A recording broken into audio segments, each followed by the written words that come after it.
How do you make soup from a stone? Well, my friends, in this story, you're going to find out. Welcome to the folklore of the Ridgeway.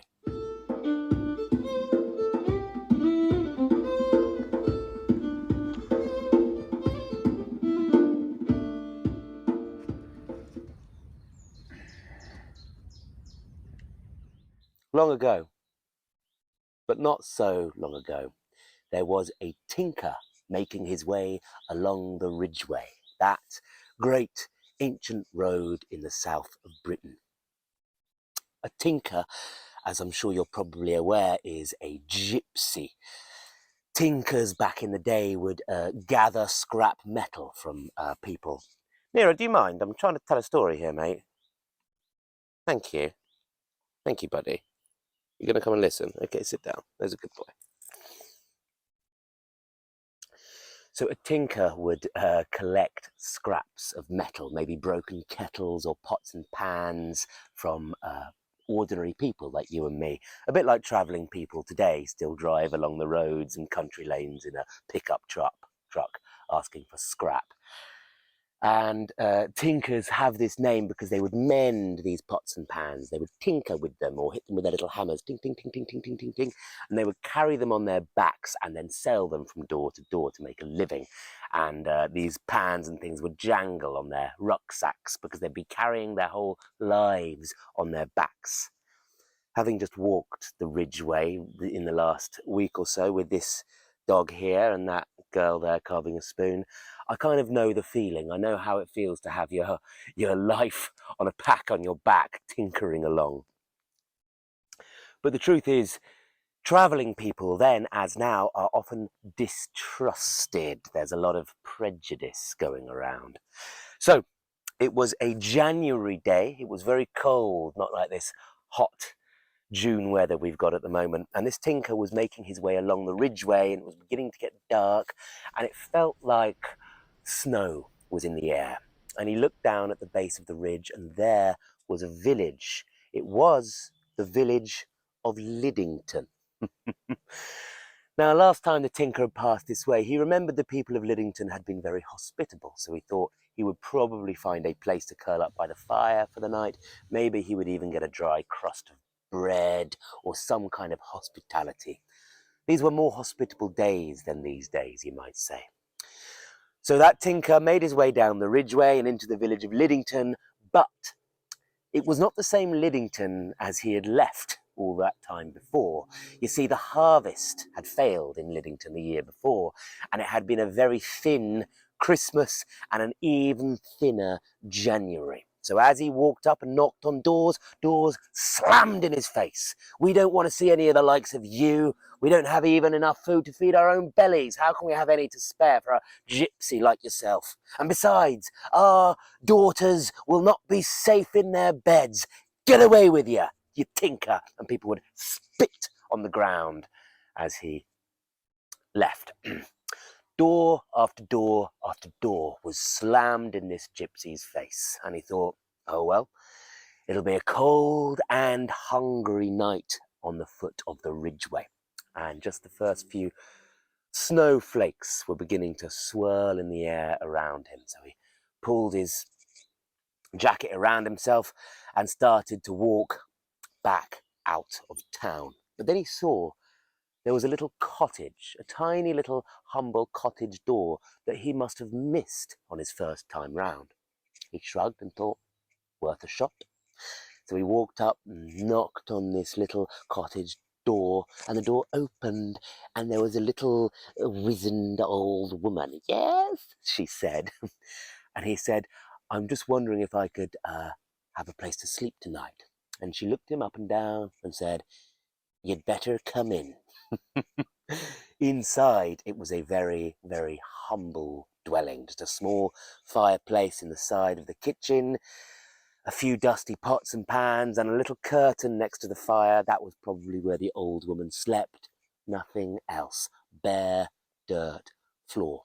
It was barely warmer inside than it was outside. But it was an improvement. I'm sorry, I've got no food to give you, said the old woman, gesturing to a empty wooden bowl. That was the last of the winter oats. No matter, said the gypsy. Then a certain cunning plan formulated in the gypsy's mind. He said, but I do have a certain stone that can produce a tasty broth. Perhaps I can offer you a meal, the gypsy said to the old woman.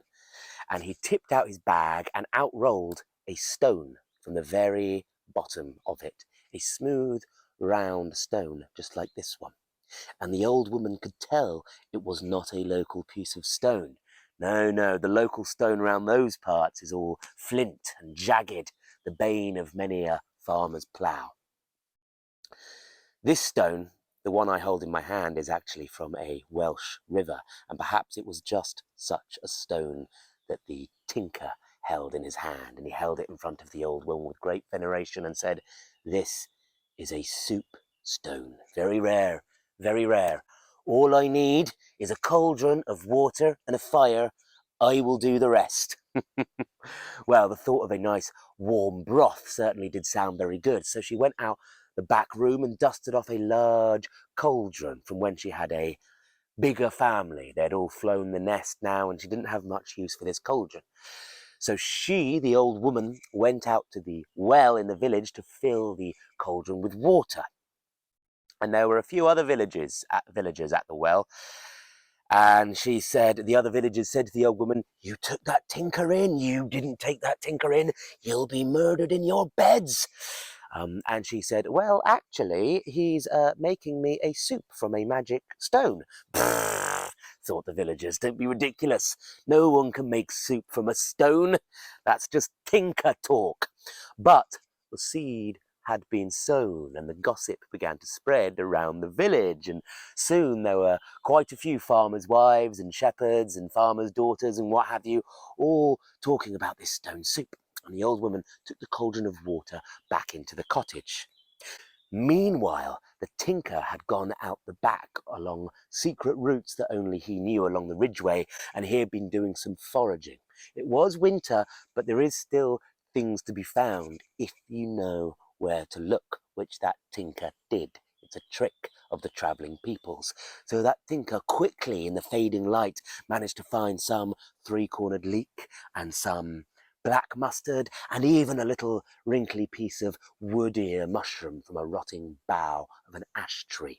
He gathered these quickly together under his shirt, and then he came back into the cottage, where he was waiting patiently for the old woman, making incantations and movements and whispering to this stone in the Romany language that only he understood. Well, there were quite a few curious villages now, and that fire had been kindled up by the tinker. He had gathered some firewood, and that cauldron was carefully set there until it came to a slow, gentle simmer. And there were a few villagers who were gathered into that old woman's front room. And then with great ceremony and a passing of hands, that tinker just dropped that stone into the cauldron. Plop. "Let's just wait a while, it won't take long now." And then that tinker drew a wooden spoon out of his pack and began to stir the cauldron, stir the boiling water with a stone at the bottom. But as he did so, with a little slight deft of hand, he dropped some of these ingredients that he had gathered into the potion, being sure that none of the other villagers really saw. Another tinker trick, sleight of hand magic. He also had some herbs and spices that he had about his person that he managed to just slip into the cauldron. So after a while, it began to produce the most wonderful aroma of leek and mushroom, even though the villagers thought there was just a stone in there, a magic soup stone. So after a while, and the villagers sort of muttering to themselves, some of them maybe going out into the village to spread the word, the tinker tasted a mouthful of the soup.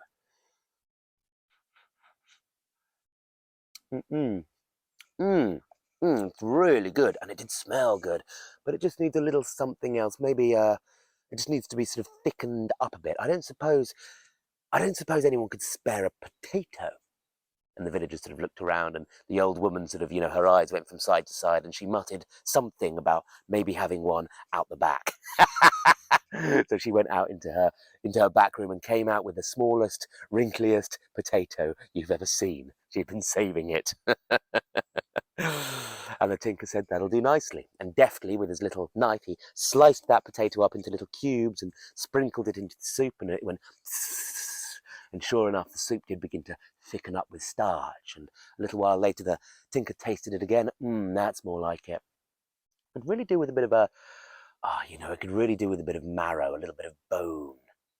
This time, the shepherd piped up. You see, he had lost a sheep the week previously. He had sold all the meat, he had to, but he had saved a few of the bones for the marrow. He was going to sell them to the farmer's wife for her children, but maybe he could spare one or two, and he went out and produced them, and they went into the soup.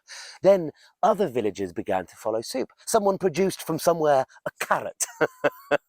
Someone else maybe had some dried peas left over. The farmer's wife even had a little bit of dried mutton. That went in there. That was lovely. All these other ingredients. Someone threw an onion in. Someone threw this.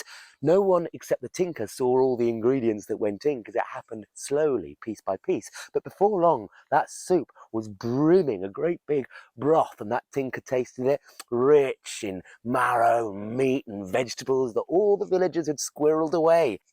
And they had this wonderful, wonderful broth, and it was all shared around all the village, who had all now gathered in this old woman's house, and someone had stoked up the fire, and there was a lot of laughter. Someone had shared some ale around, and finally a bit of good cheer had come to the village of Liddington.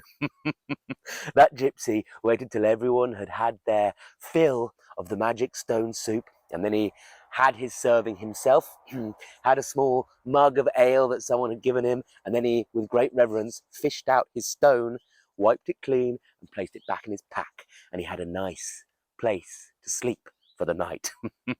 And the next day, he went on his way, the stone safely stowed back in his pack. So, that is the story of the stone soup.